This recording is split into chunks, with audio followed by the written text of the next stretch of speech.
नमस्कार. गणपती बाप्पा हे प्रेरणा देणारे देवता आहेत, सर्वांचे आवडते देवता आहेत आणि लवकर प्रसन्न होणारे देवता आहेत.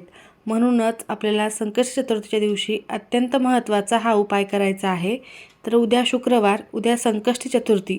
कोणत्याही परिस्थितीत फक्त एका लिंबाचा प्रभावी उपाय आवर्जून करा. एका रात्रीत आयुष्याचं सोनं होईल. तुमचे कितीही कठीणातल्या कठीण इच्छा असो त्या पूर्ण होतील आणि कठीण कामे देखील मार्गी लागतील. तर असा हा लिंबाचा उपाय उद्या कोणत्या वेळेत करायचा आहे, कसा करायचा आहे, सविस्तर माहिती आपण या व्हिडिओमध्येच बघणार आहोत. त्यामुळे व्हिडिओ स्किप न करता शेवटपर्यंत बघा. माहिती आवडल्यास लाईक, शेअर, सबस्क्राईब करून बेल आयकॉनला आवर्जून प्रेस करा आणि कमेंट बॉक्समध्ये ओम गणपते नमः लिहायला अजिबात विसरू नका. गणपती बाप्पा हे शिक्षणाचे देखील देवता आहेत, म्हणजे ज्ञान प्रदान करणारे, विघ्न दूर करणारे, सर्वांचे आवडते, बुद्धीचे देवता, वैश्विक देवता आहेत. संकष्टी चतुर्थी तिथी ही गणपती बाप्पांना समर्पित आहे. म्हणूनच आपल्याला हा उपाय आवर्जून उद्याच्या दिवशी प्रत्येकाला करायचाच आहे. पुन्हा अशी संधी मिळत नाही, कारण काही विशेष तिथीचे महत्त्व खूप जास्त असते. अशा विशेष तिथीवरचा आपण काही उपाय जर केले तर निश्चितच ते फलदायी ठरत असतात. कारण कोणत्याही कार्याची सुरुवात प्रथमेश गणपती बाप्पांचे स्मरण करून, पूजन करून केली जाते. जे कार्य हाती घेतलेले आहेत ते निर्विघ्नपणे पार पडावे, सर्व अडथळे, समस्या, संकटे दूर व्हावे, अडचणी दूर व्हाव्यात, यासाठी देखील गणपती बाप्पांचे पूजन केले जाते. कार्यसिद्धी ही यशस्वीरित्या पार पडावी यासाठी देखील गणपती बाप्पांचे पूजन आणि सेवा केली जाते. मराठी वर्षातील ही शेवटची फाल्गुन संकष्टी चतुर्थी असल्यामुळे आवर्जून हे व्रत तुम्ही प्रत्येकानेच करायचे आहे. कारण मराठी नवीन वर्षाची सुरुवात ही या महिन्यात होत आहे. गुढीपाडवा लवकरच येत आहे. गुढीपाडव्यानंतर नववर्षाला सुरुवात ही होत असते आणि वर्षभरामध्ये पुढच्या वर्षी देखील गणपती बाप्पांची कृपादृष्टी तुमच्यावर राहावी यासाठी तुम्हाला हा उपाय करायचा आहे. तर हा उपाय आपल्याला कोणत्या वेळेत करायचा आहे? तर हा उपाय उद्या संकष्टी चतुर्थीच्या दिवशी दिवसभरामध्ये कधीही करू शकता. जेव्हा तुम्हाला शक्य होईल, जेव्हा तुम्हाला वेळ मिळेल त्या वेळेमध्ये तुम्हाला हा उपाय करायचा आहे. तर तुम्ही उद्या दिवसभरही करू शकता, वार शुक्रवार, आणि शनिवारी देखील तुम्ही दिवसभर हा उपाय केला तरीही चालेल. ज्यांना कोणाला उद्या करणे शक्यच झाले नाही त्यांनी शनिवारी केला तरीही चालेल. प्रत्येक मराठी महिन्याच्या वद्य चतुर्थीला उपवास करून गणेशाची आराधना करण्याची परंपरा आदिकालापासून सुरू आहे. प्रत्येक संकष्टीला गणेश भक्त आपापल्या परीने गणपती बाप्पांचे पूजन करत असतात. गणेश व्रतामध्ये सर्वोच्च आणि सर्वश्रेष्ठ मानले जाणारे संकष्टीचे हे व्रत आहे. त्यामुळे ह्या महत्त्वाच्या दिवशी तुम्हाला हा उपाय प्रत्येकालाच करायचा आहे. लिंबू हे सर्वांना माहीतच आहे. लिंबामध्ये सकारात्मकता, नकारात्मकता दोन्ही गोष्टी शोषून घेण्याची शक्ती असते. परंतु आपल्याला अशा शुभ आणि विशेष तिथीवर जर आपण लिंबासंबंधित उपाय जर केले तर सकारात्मकताच लिंबू हे आपल्याला प्रदान करत असते आणि नकारात्मक शक्ती ज्या कोणत्या आपल्या घरामध्ये आहेत, वाईट शक्ती आहेत, त्या नष्ट करण्याचे काम देखील लिंबू करत असते. म्हणून तुम्हाला लिंबाचाच हा उपाय करायचा आहे. तुम्हाला एकच लिंबू लागणार आहे आणि हा उपाय केल्यामुळे तुमच्या घरातील सर्व नकारात्मकता, वाईट शक्ती, इडापिडा सर्वतः पूर्णतः नष्ट होणार आहेत.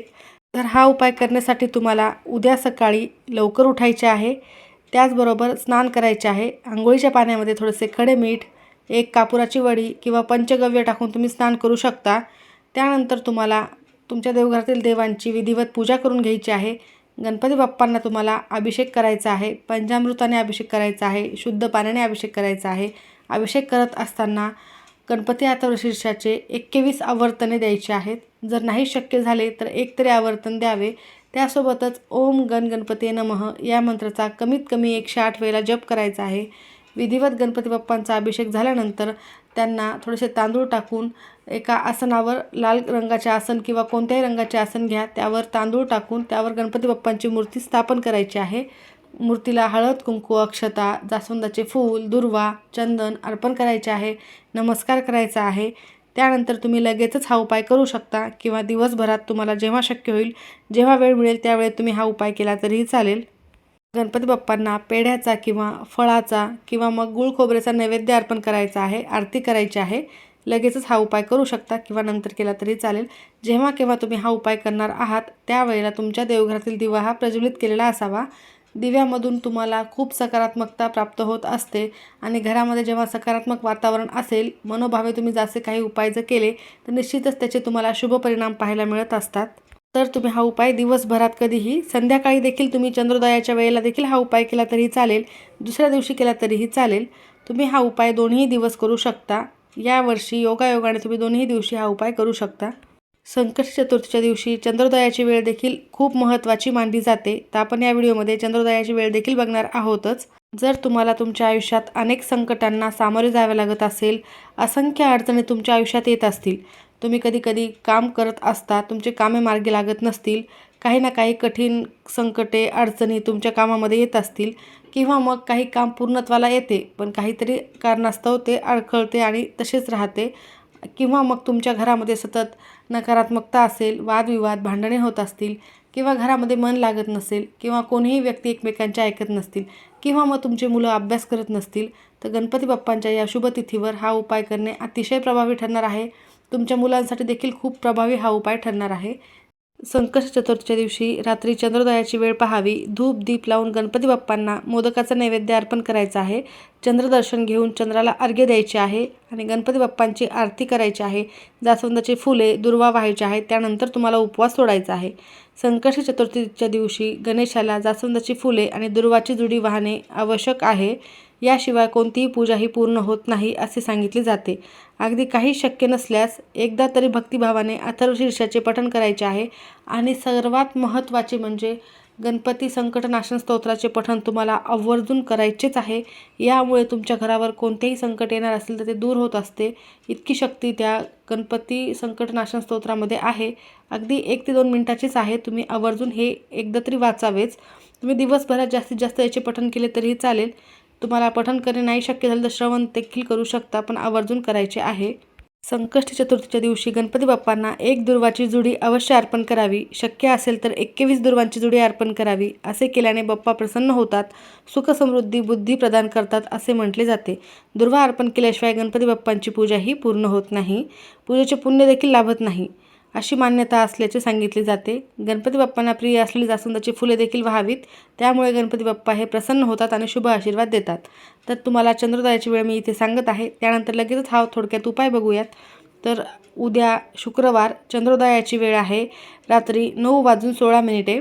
तुमच्या एरियानुसार 1 ते 2 मिनिटाचा 5 मिनिटाचा फरक हा पडू शकतो. चंद्रोदयाच्या वेळेमध्ये जास्त फरक पडणार नाही, पण चंद्रोदय झाल्यानंतरच तुम्हाला आरती करायची असते. तर उपाय करण्यासाठी तुम्हाला 1 लिंबू लागणार आहे. लिंबू हा पिवळसर चांगला फ्रेश घ्यायचा आहे. व्हिडिओमध्ये मी तुम्हाला दाखवलेला आहे, स्क्रीनवरती आहे. अशा प्रकारेच लिंबू तुम्हाला या ठिकाणी घ्यायचा आहे. कुठेही डाग लागलेला खराब झालेला लिंबू घ्यायचा नाही आहे, किंवा वाळलेला देखील घ्यायचे नाही आहे. त्यानंतर तुम्हाला एक लाल पेन घ्यायचा आहे. त्या पेनाची शाई लाल रंगाची असेल, किंवा स्केच पेन देखील तुम्ही घेऊ शकता. त्यानंतर तुम्हाला देवघरासमोर आसन टाकून बसायचे आहे. गणपती बाप्पांच्या समोर तुम्हाला आसन टाकून बसायचे आहे. त्यानंतर तुमची जी काही इच्छा आहे त्या लाल पेनाने त्या लिंबावर लिहायची आहे. 1 ते 2 शब्दातच लिहायची आहे. जसे की नोकरी प्राप्ती, धनप्राप्ती, कर्जमुक्ती, शत्रुत्रास नष्ट, किंवा मुलांची प्रगती. अशा प्रकारे जी काही इच्छा आहे ती 1 ते 2 शब्दामध्येच त्यावर लिहायची आहे. त्यानंतर हे लिंबू तुम्हाला उजव्या हातामध्ये घ्यायचं आहे आणि 1 वेळेला गणपती अथर्वशीर्षाचे पठण करायचे आहे. 108 वेळेला ओम गणपती नमः या मंत्राचा जप करायचा आहे. त्यासोबतच 3 वेळेला गणपती संकटनाशन स्तोत्राचे पठण करायचे आहे. त्यानंतर तुमची जी काही इच्छा आहे ती पूर्ण होण्यासाठी मनोभावे गणपती बाप्पांना प्रार्थना करायची आहे. त्यानंतर जे लिंबू आहे ते गणपती बाप्पांच्या मूर्तीच्या मागे किंवा फोटोच्या मागे ठेवायचे आहे. फोटोचे किंवा मूर्तीच्या समोर ठेवायचे नाही आहे, तर ते मागेच ठेवायचे आहे. आणि दिवसभर ते लिंबू तिथेच राहू द्यायचे आहे. रात्रभर देखील हे लिंबू तसेच ठेवायचे आहे. त्यानंतर दुसऱ्या दिवशी सकाळी लवकर उठून शुचिर्भूत व्हायचे आहे. त्यानंतर हे लिंबू आपल्याला गणपती बाप्पांच्या मूर्ती मागून किंवा फोटो मागून उचलायचे आहे. तुमच्या घराजवळ जिथे वाहते पाणी आहे, नदी असो, तलाव असो, किंवा वाहते पाणी असेल, तिथे तुम्हाला ते तुमची इच्छा बोलत प्रवाहित करायचे आहे. फक्त अत्यंत साधा सोपा आणि प्रभावी उपाय हा एकच तुम्हाला करायचा आहे. हा उपाय केल्याने तुमच्या सर्व इच्छा देखील लवकरात लवकर पूर्ण होतील, कामे मार्गी लागतील. आपल्या आयुष्यातील सर्व अडथळे दूर होतात आणि आपल्याला आपल्या कामामध्ये नशिबाची साथ मिळू लागते आणि प्रत्येक कामात आपल्याला यश मिळायला सुरुवात होते. गणपती बाप्पांचे आशीर्वाद आपल्याला लाभतात.